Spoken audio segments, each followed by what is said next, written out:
you asking players for consulting players for opinion.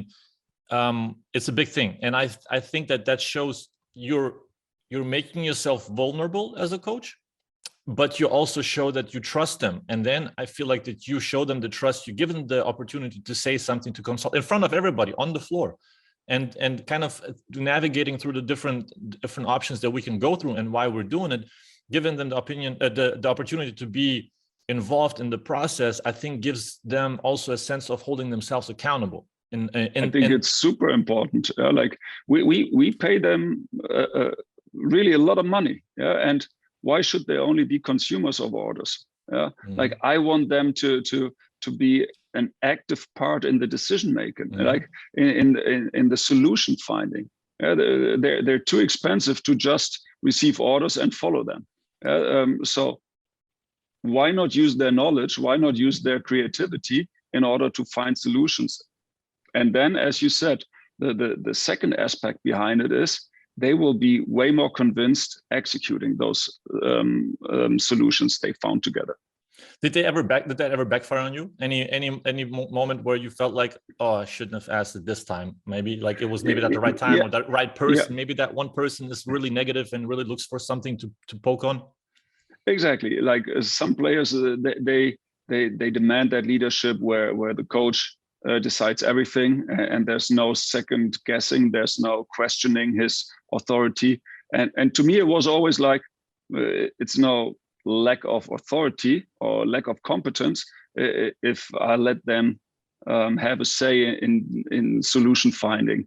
One thing needs to be clear though, and I felt most of my players understood that. The timing is crucial. You cannot start a discussion round in a timeout. During a game, absolutely, the coach decides this is how we do it. This is how we roll. Maybe at halftime, in that break, you could still hear their opinions, but in a timeout, there's just not enough time to hear everybody out. So during a game, it's pretty obvious the coach makes the decisions and we roll with it. Before and after, let's come up with solutions collectively. So it's mostly timing and also roster dependent. I would say, like right, like the roster you have to kind of you kind of, again, you trust your gut a little bit. You see how they are, who they are as a person, how they react, and how they really absorb information. Sometimes it's better. It's maybe more useful, more productive to consult. And sometimes it's better just to be a dictator for a day or two. And I remember with new teams early on, I let them sort out our team goals. And for some of the players, this was totally unusual. They felt, why is the coach not telling us what our goals are this season? But I felt if the team agrees on a collective goal for the season, then I can really hold them accountable. If I just put that on them, let's finish top 4, and they feel now we're not that good. Where's the motivation to really work for this goal? That's a very good point too. Make them they. But how early do you do that? Like right away, because they don't even know. Right away is too early, and actually I wouldn't have an opinion in the first week of camp. I don't know how good we can possibly be.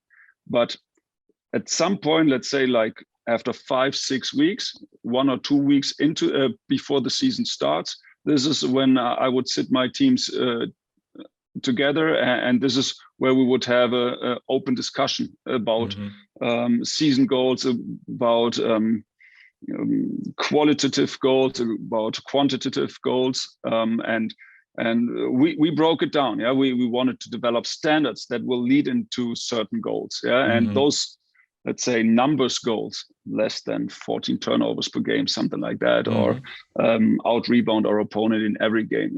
Those numbers goals would lead into our season goals.